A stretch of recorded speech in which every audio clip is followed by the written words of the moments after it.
Assalamualaikum students. Hoping you are fine. The topic which we are going to revise today is constraint optimization. पाबंदी के तहत मियारी हद मालूम करना।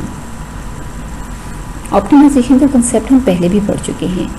आज हम इसको पाबंदी के तहत यानी कंस्ट्रेंट ऑप्टिमाइजेशन जो है वो स्टडी करेंगे।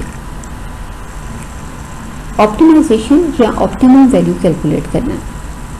बाज़ वेरिएबल्स ऐसी हैं कि उनकी मैक्सिमम वैल्यू उनकी ऑप्टिमम वैल्यू कहलाती है, जैसे कि total revenue, profit and utility. और बाज़ वेरिएबल्स ऐसी हैं कि उनकी जो मिनिमम वैल्यू है वो उनकी ऑप्टिमम वैल्यू कहलाती है, जैसे कि कॉस्ट। एक जो फर्म है उसको कॉस्ट की जो है वो मिनिमम वैल्यू जो है वो रिक्वायर्ड होती है। इसी तरह जो है एक फर्म के नज़दीक जो टोटल रेवेन्यू की मैक्सिमम वैल्यू है और इसी तरह प्रॉफिट की मैक्सिमम वैल्यू उसकी ऑप्टिमम वैल्यू होती है। एक सार्फ के नज़दीक जो मैक्सिमम यूटिलिटी है वो उसकी ऑप्टिमम वैल्यू है। आज हम इस टॉपिक में देखेंगे कि क्या एक सार्फ को या एक फर्म को किसी भी किस्म की जो है वो पाबंदी या कंस्ट्रेंट का सामना होता है। अगर उसको किसी पाबंदी या कंस्ट्रेंट का सामना है तो तब उस पाबंदी या कंस्ट्रेंट को सामने रखते हुए वो किस तरह अपने प्रॉफिट को, अपनी यूटिलिटी को, टोटल रेवेन्यू को या को मैक्सिमम कर सकती है या कॉस्ट को मिनिमम कर सकती है। यह हमने कंस्ट्रेंट ऑप्टिमाइजेशन को स्टडी करने के लिए 4 केसेस जो हैं वो दिए हैं। इनमें से जो 3 केस हैं ये मैक्सिमाइजेशन के हैं और एक केस जो है वो मिनिमाइजेशन ऑफ कॉस्ट का है। ये first one, maximisation of utility subject to income constraint. यकीनन हर कंज्यूमर चाहता है कि वो अपनी इनकम को कुछ इस तरह जो है वो स्पेंड करे कि वो मैक्सिमम यूटिलिटी हासिल कर सके, लेकिन वो मैक्सिमम यूटिलिटी जो है वो हासिल करने के लिए बिल्कुल आज़ाद नहीं होता। यानी कि वो जितनी भी जो है वो एक्स और वाई की क्वांटिटी इस्तेमाल करना चाहे वो नहीं कर सकता, क्योंकि उसको एक पाबंदी का सामना होता है और पाबंदी होती है इनकम कंस्ट्रेंट की। उसकी आमदनी लामहदूद नहीं होती, उसकी आमदनी फिक्स्ड होती है और उस फिक्स्ड आमदनी के अंदर रहते ही वो 2 कमोडिटीज़, क्योंकि ये हमारा 2 कमोडिटी मॉडल है, 2 कमोडिटीज जैसे एक्स और वाई की इतनी मिकदार खरीदता है जो कि उसके प्रॉफिट को मैक्सिमम कर सके। यहाँ इनकम कंस्ट्रेंट के अंदर हकीकत में उसको 2 तरह की पाबंदियों का सामना होता है। पहली पाबंदी की पहला कंस्ट्रेंट तो है उसकी इनकम का, उसकी इनकम फिक्स्ड है। दूसरा जो कंस्ट्रेंट है वो है इनकम की, उसकी कमोडिटीज़ की जो है वो कीमतों का। कमोडिटीज़ की कीमतें भी जो हैं उसको पे करना पड़ती हैं। कमोडिटीज़ उसको फ्रीली अवेलेबल नहीं है। उस तमाम तर कमोडिटीज़ जो वो इस्तेमाल करना चाहता है उसको उसकी प्राइस जो है वो पे करना पड़ती है। इसलिए कमोडिटीज़ की प्राइसेस और उसकी फिक्स्ड इनकम दो जो है वो मिलकर जो है वो इनकम कंस्ट्रेंट बनते हैं, क्योंकि इन दोनों की मदद से यानी कमोडिटीज़ की प्राइसेस और इनकम की मदद से हम एक इनकम कंस्ट्रेंट बनाते हैं जिसको हम उस कंज्यूमर की बजट लाइन भी कहते हैं। गोया उसको अपने बजट के अंदर रहते हुए अपनी यूटिलिटी को मैक्सिमम करना है। जब एक कंज्यूमर अपनी इनकम की पाबंदी के अंदर रहते रहते वो अपनी यूटिलिटी को मैक्सिमम करने में कामयाब हो जाता है, तो ये कंस्ट्रेंट ऑप्टिमाइजेशन की एक फॉर्म है। आज हम इसको स्टडी करेंगे। दूसरी जो फॉर्म आज हम स्टडी करेंगे कंस्ट्रेंट ऑप्टिमाइजेशन की, ये है maximisation of output subject to cost constraint. एक फॉर्म यकीनन एम रखती है द मैक्सिमाइजेशन ऑफ आउटपुट, वो अपनी आउटपुट को, अपनी पैदावार को मैक्सिमम करना चाहती है, लेकिन यहाँ भी वो अनलिमिटेड जो है वो आउटपुट प्रोड्यूस नहीं कर सकती, क्योंकि आउटपुट को प्रोड्यूस करने के लिए उसको फैक्टर्स ऑफ प्रोडक्शन चाहिए, जैसे लेबर और कैपिटल चाहिए। तो लेबर और कैपिटल भी जो है उसको अनलिमिटेड जो है वो अवेलेबल नहीं होता, क्योंकि उसको एक पाबंदी का सामना होता है। वो पाबंदी उसकी कॉस्ट की पाबंदी होती है।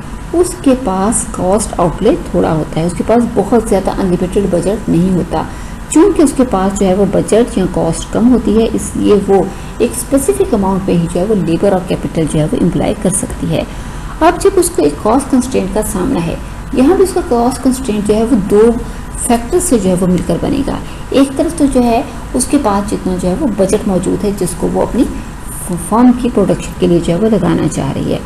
दूसरी जो उसको पाबंदी का सामना है वो ये कि फैक्टर्स ऑफ प्रोडक्शन जो हैं वो उसको फ्री ऑफ कॉस्ट अवेलेबल नहीं है, बल्कि उसको लेबर और कैपिटल की की जो रेमुनेशंस हैं वो पे करना पड़ती हैं, लेबर को वेजेस पे करना पड़ती हैं, कैपिटल को जो है इंटरेस्ट रेट पे करना पड़ता है।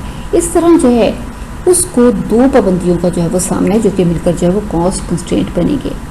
इस कॉस्ट कंस्ट्रेंट या कॉस्ट की या मसारफ की पाबंदी को सामने रखते हुए जब फर्म ऐसी पॉलिसी अडॉप्ट करती है कि उसकी आउटपुट जो है वो मैक्सिमम हो सके, तो दर हकीकत में ये कंस्ट्रेंट ऑप्टिमाइजेशन की ही एक शक्ल है। तीसरा केस जो हम यहाँ स्टडी करेंगे, it is the minimisation of joint cost subject to condition that firm is producing two goods.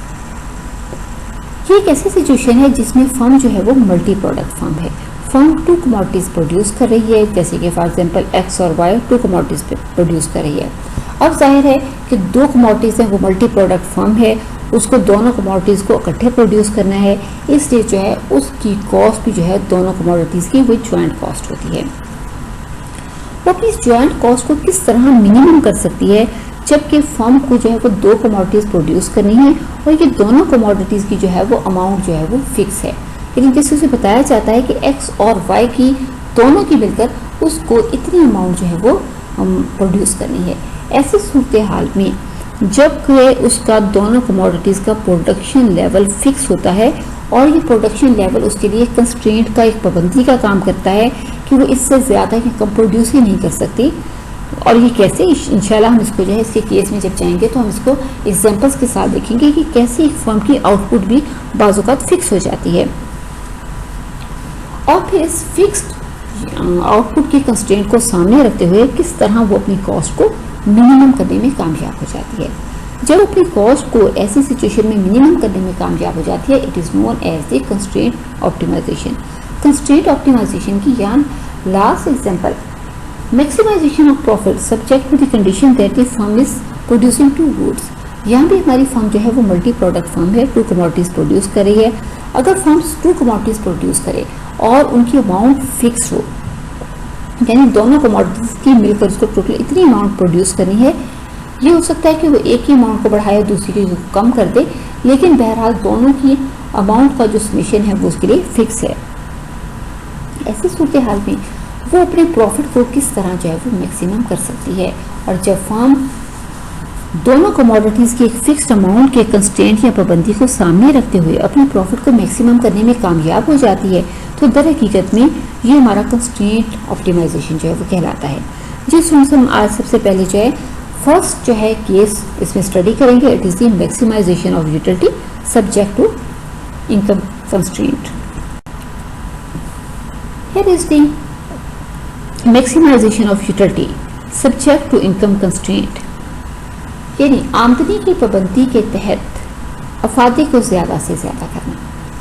एक सारफ हमेशा चाहता है कि वो अपनी आमदनी को अपनी ज़रूरत ज़िंदगी पर कुछ इस तरह खर्च करे कि वो अपनी यूटिलिटी को मैक्सिमम करने में कामयाब हो जाए, लेकिन मैक्सिमाइजेशन ऑफ यूटिलिटी उसके लिए जब भी वो मैक्सिमाइजेशन ऑफ यूटिलिटी का टारगेट रखेगा तो उसको कुछ पाबंदियों का सामना होगा। उसके पास इनकम अनलिमिटेड नहीं है, क्योंकि इनकम उसके पास अनलिमिटेड नहीं है, इसलिए वो अपनी ज़रूरत की कमोडिटीज़ जो है वो अनलिमिटेड जो है वो नहीं खरीद सकता। उसको स्पेसिफिक इनकम से जो है अपनी ज़रूरियाती ज़िंदगी जो है वो मखसूस मकदार में जो है वो खरीदना पड़ती हैं। हमने कहा जो है वो न्यूमेरिकल एग्जांपल ही है जिसकी मदद से जो है हम maximisation of utility subject to income constraint जो है वो स्टडी करेंगे। Here is first of all there is a main function or the composite function, it is the utility is equal to x into y। ये utility function दिया गया है। ये utility function show करता है utility is the function of x and y, two commodities। x is first commodity and y is the second commodity। The consumer is consuming the two commodities x and y, and the here u represents the total utility। Total utility is the function of the two commodities x and y। It is the utility equation u, which means total utility is equal to x into y। Now here is he want to maximize this utility function, but he is not totally free to maximize this utility function because he cannot purchase the unlimited amounts of X and Y commodities. He has to face a income constraint. Income constraint which consists of these three components: the price of X commodity, the price of Y commodity, and the level of his income. First one, with the help of these three components, we will design here his income constraint. His income constraint is equal to I for income, px multiplied by x and py by multiplied by y. It is equal to income. ये इसका income constraint कहलाता है. अपनी आमदनी को वो दो commodities को कंज्यूम करने पर खर्च कर रहा है x एंड y. x की जितनी अमाउंट वो खरीदता है उसको उसकी प्राइस से जो है वो मल्टीप्लाई करेंगे, तो ये px इंटू एक्स, ये हमें ये शो कर रहा है कि उसने x पर जो है कितनी अमाउंट खर्च की है. एंड y उसने y की कितनी अमाउंट जो है वो खरीदी है, और py से मुराद है y की प्राइस. जब y की उसने जो मिकदार खरीदी होती है उसको उसकी कीमत से मल्टीप्लाई करते हैं तो हमें हासिल होता है py ओवर y, जिसका मतलब है कि उसने y पर कितनी अमाउंट खर्च की. x पर खर्च की गई अमाउंट और y पर खर्च की गई अमाउंट, इन दोनों को जब हम एडअप कर लेंगे तो ये उसकी आमदनी के बराबर होगा. इस इक्वेशन में हम जो है ये न्यूमेरिकल वैल्यूज जो है वो पुट करेंगे. px is equal to 15, px की जगह हम 15 लिख देंगे. x अभी हमने जो है वो कैलकुलेट करना है कि वो x की कितनी अमाउंट जो है वो परचेज करने जा रहा है. py is equal to 5 and next is y हमने ऐसे लिख दिया. कोई px, py और इनकम, ये चूंकि तीन वैल्यूज हमें गिवन है, ये हम इसकी इक्वेशन में यहाँ रख देंगे. I income is equal to 150. It is a income constraint. इस इनकम की पाबंदी को सामने रखते हुए उसे अपने इस यूटिलिटी फंक्शन को मैक्सिमम करना है. हमने इससे पहले जो है वो maximisation of utility function study किया. उसमें हमारे पास सिर्फ एक यूटिलिटी फंक्शन जो है वो गिवन होता था. इसकी मदद से जो है हम एक्स और वाई की ऐसी अमाउंट जो है वो कैलकुलेट करते थे जो उसकी यूटिलिटी को मैक्सिमम कर सकें. आज भी हम इस सेक्शन में यही करने जा रहे हैं कि हम एक्स और वाई की ऐसी जो है वो अमाउंट्स जो है, ऐसी क्वांटिटी जो है वो कैलकुलेट करेंगे जो उसकी यूटिलिटी को मैक्सिमम कर दें. लेकिन हम जो है वो इस पाबंदी को सामने रखते हुए कि वो 150 रुपीज़ से ज़्यादा खर्च नहीं कर सकता. वाई की जब भी वो कोई मिकदार खरीदना चाहेगा उसको 5 rupees per unit of Y पे करना पड़ेंगे, और एक्स की भी जब वो कोई क्वांटिटी खरीदेगा तो उसको 15 rupees per unit of x जो है वो पे करना पड़ेगी. इस पाबंदी को सामने रखते हुए वो किस तरह अपने इस यूटिलिटी को मैक्सिमम करने में कामयाब हो जाएगा. सो हम इसकी कैलकुलेशन स्टार्ट करते हैं. Maximum, he was to maximise the utility function which is u is equal to X into Y. ये यूटिलिटी फंक्शन है जिसको वो मैक्सिमाइज करना चाहता है. एंड सब्जेक्ट टू, एक पाबंदी को सामने रखते हुए, वो पाबंदी क्या है, ये इनकम की पाबंदी है. 15x plus 5y is equal to 150. वो या इनकम की जो इक्वेशन है उसकी पाबंदी का उसको सामना है. ये एक पाबंदी है, इनकम कंस्ट्रेंट है. अब इसको कैसे सॉल्व किया जाए? इसको सॉल्व करने के लिए हम इस इनकम कंस्ट्रेंट को या तो x के लिए सॉल्व कर लेंगे या y के लिए सॉल्व करेंगे. ये आपके पास ऑप्शन है, चाहे आप इसको x के लिए सॉल्व करें चाहे y के लिए सॉल्व करें. y के लिए सॉल्व करेंगे इन टर्म्स ऑफ x या x के लिए सॉल्व करेंगे इन टर्म्स ऑफ y. या हमने इस इनकम कंस्ट्रेंट को y के लिए सॉल्व किया है. सो 150, 15x राइट हैंड पे चला गया, ये है माइनस 15x, और ये 5 दोनों को डिवाइड करेगा तो ये हो जाएगा 150 डिवाइडेड बाय 5 30, 15 डिवाइडेड बाय 5 3. हमारे पास y की equation in terms of x क्या है, 30 माइनस 3x. ये हमने इनकम कंस्ट्रेंट को y के लिए सॉल्व कर लिया. अब हम इस y की वैल्यू को हम अपने यूटिलिटी फंक्शन में रखेंगे. गोया अब हमारा जो यूटिलिटी फंक्शन होगा वो एक ऐसा फंक्शन होगा जिसमें हमने इनकम कंस्ट्रेंट को कंसीडर कर लिया, इनकम की जो पाबंदी थी उसको कंसीडर कर लिया है. अब हम y की जगह y की ये solve equation in terms of x जो है वो पुट करेंगे. ये यूटिलिटी का सिंपल फंक्शन था. इस यूटिलिटी के फंक्शन में हमने y की जगह इनकम कंस्ट्रेंट जो कि हमने सॉल्व किया है वो हम यहाँ जो है वो पुट करेंगे. अब हमारे पास एक ऐसा यूटिलिटी फंक्शन हमारे सामने आएगा जिसमें हमने इनकम कंस्ट्रेंट को कंसीडर कर लिया. x की जगह हमने x लिख दिया, y की जगह हमने y की ये जो है वो सॉल्व वैल्यूज जो है वो लिख दी। इसको मल्टीप्लाई कर लीजिए, ये हो जाएगा 30x माइनस 3x स्क्वायर। ये हमारा यूटिलिटी फंक्शन है 30x माइनस 3x स्क्वायर। हम इस पर जो है अब मैक्सिमाइजेशन की दोनों कंडीशंस अप्लाई करेंगे। हम मैक्सिमाइजेशन और मिनिमाइजेशन की कंडीशंस को बहुत अच्छी तरह जानते हैं, हम इसको बारहा स्टडी कर चुके हैं, हमने इसके बारे में 2 चैप्टर्स जो है स्टडी किए हैं। First condition, if we want to maximize the utility function, take the first order derivative of the utility function with respect to independent variable x and set it equal to 0. Here it is the necessary condition. Take the first order derivative of the utility function with respect to independent variable x and set it equal to 0. इसका first order derivative लीजिए with respect to x, इसकी power 1 है, 130 से हमने multiply किया, 30 1 में से 1 minus हुआ तो इसकी वैल्यू जो है वो x की वैल्यू जो है वो 1 हो गई, गोया कि x जो है वो 1 के बराबर हो गया क्योंकि x की वैल्यू 0 है और उसका मतलब कि ये 1 के बराबर है। हमारे पास रह गया 30। 3 x की पावर 2 है, 2 को हमने 3 से मल्टीप्लाई किया तो ये हो गया -6 और इसकी पावर 2 में से हमने 1 माइनस किया तो x की पावर 1 रह गई। ये आ गया हमारे पास -6x। ये देखिए -6x इक्वल टू 0। हमने फर्स्ट ऑर्डर डेरिवेटिव लेकर उसको 0 के बराबर रख दिया। अब आप उसको सॉल्व कर लेंगे। 6x इज इक्वल टू 30, यहाँ भी माइनस का साइन था, यहाँ भी माइनस का साइन था, दोनों कैंसिल आउट हो गए तो x इज इक्वल टू 6 को 30 पे डिवाइड किया, x इज इक्वल टू 5। गोया x के अगर 5 यूनिट कंज्यूमर परचेज करता है और कंज्यूम करता है तो वो अपनी यूटिलिटी को मैक्सिमम करने में कामयाब हो जाएगा। हमने x की वैल्यू कैलकुलेट कर ली, अब हम y की वैल्यू को कैलकुलेट करेंगे। हम x की ये वैल्यू y की इस इक्वेशन में रखेंगे और y को कैलकुलेट कर लेंगे। 30 माइनस 3 आगे है x की वैल्यू हम कैलकुलेट कर चुके हैं, it is equal to 5। So 30 minus 3 into 5, 3 into 5 15, 30 में से 15 को माइनस करेंगे तो y इज इक्वल टू 15। ये हमारे पास एक सोल्यूशन सेट आ गया। If the consumer consumes the 5 unit of x and the 15 units of y, then he will succeed to maximize his utility taking the income constraint in consideration. अब हम इस पर second order condition जो है वो apply करेंगे। The sufficient condition यानी second order condition ये है कि the derivative of the second order derivative of the utility function should be negative.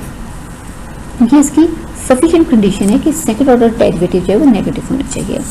So we take the second order derivative again with respect to we take the second order derivative of the utility function again with respect to independent variable x and the result is -6। आप देखिए ये हमारा first order derivative था। First order derivative का जब दोबारा derivative लिया गया तो 30 का जाहिर है कांस्टेंट वैल्यू है 0 हो जाएगा और -6x का होगा -6। ये देखिए -6।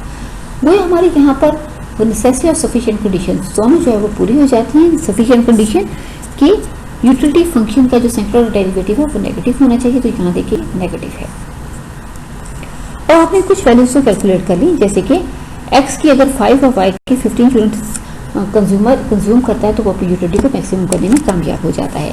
अब हम यहाँ जो है वो ये देखेंगे कि कंज्यूमर का जो है वो मैक्सिमम प्रॉफिट कितना होता है। बाज़ वक़्त आपसे कहा जाता है कि कंज्यूमर का जो मैक्सिमम प्रॉफिट है वो क्या है, तो हम यहाँ यूटिलिटी फंक्शन में जो है वो x और y की कैलकुलेटेड वैल्यूज जो है वो पुट करेंगे।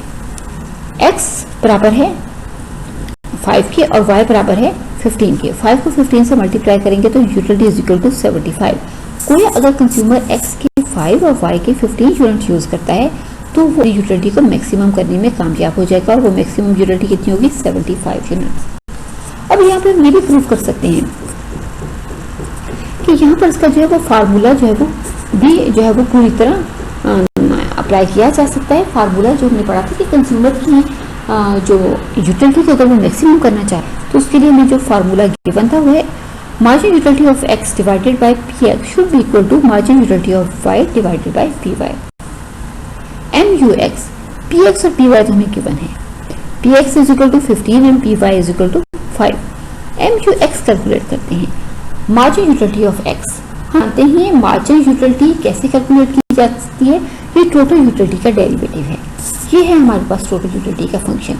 अगर हम मार्जिन यूटिलिटी ऑफ एक्स मालूम करें। हमें मार्जिन यूटिलिटी ऑफ एक्स का फार्मूला पता ही है, ये है curly X curly U over curly X. Curly U over curly X यानी यू का derivative partial derivative with respect to X. अगर हम यू का डेरिवेटिव लें विद रिस्पेक्ट टू एक्स तो ये किसके बराबर हो जाएगा, ये जस्ट हमारे पास y बच जाएगा। गोया curly U over curly X is equal to Y. Curly U over curly X जो कि मार्जिन यूटिलिटी ऑफ एक्स के बराबर है, वो किसके बराबर आया, y के। तो y कितना है, y है हमारे पास 15। So margin utility of x is equal to 15। अब हम कैलकुलेट करेंगे margin utility of y। Margin utility of y से मुराद है derivative of the utility with respect to y। So partial derivative of utility with respect to y, curly u curly y।